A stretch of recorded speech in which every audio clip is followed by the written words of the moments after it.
მოგესალმებით, თქვენ უყურებთ რეგიონის დღის მთავარ ამბებს. Adigენის მუნიციპალიტეტის სოფელ უდეში რამოდენიმე წლის წინ დაწყებული მეწყრული პროცესი გრძელდება.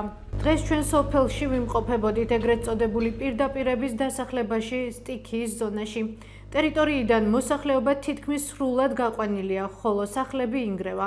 მათ შორის ადგილობრივების თქმით ერთ-ერთი სახლი 2 თვის წინ ჩამოიშალა. თემაზე მუშაობას განვაგრძობთ და ვრცელ რეპორტაჟს მოგვიანებით შემოგთავაზებთ. მანამდე კი გთავაზობთ აქ მცხოვრები თინეთინ წალდაძის კომენტარს, რომელსაც მისივე თქმით მეწყერმა ერთადერთი საცხოვრებელი სახლის კედლები იმდენად დაუზიანა, რომ ექსპერტებმა შენობის დემონტაჟის რეკომენდაცია გასცეს.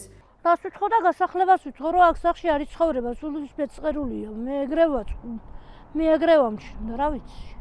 მთავრობამ სულ გასახლება არა გამაგრებაო და გამაგრება სულ არ არის. შარშან შემოდგომიდან გაჩნდა უკვე. მანამდე არისო ეს ბზარები? არა, მანამდე არ იყო.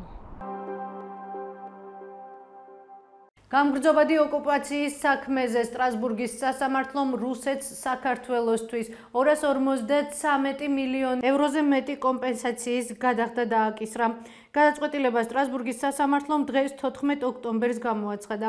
იუსტიციის სამინისტროს მიერ გავრცელებული ინფორმაციის მიხედვით, ოკუპანტ ქვეყანას ეგრეთ წოდებული ბორდერიზაციის პროცესის შედეგად ადამიანის უფლებების სისტემური დარღვევების მსხვერპლი 29,000-ზე მეტი მოქალაქის სასარგებლოდ 253-ზე მეტი მილიონი ევროს გადახდის ვალდებულება დააკისრა. თუმცა რუსეთის ხელისუფლებამ არაერთ გზის განაცხადა, რომ არ აღასრულებს 2022 წლის 16 მარტის შემდეგ სტრასბურგის სასამართლოს მიერ მიღებულ გადაწყვეტილებებს. საქართველოს ეგრეთ წოდებული ბორდერიზაციის საქმეზე სტრასბურგის სასამართლოში სარჩელი 2018 წლის 21 აგვისტოს შეიტანა.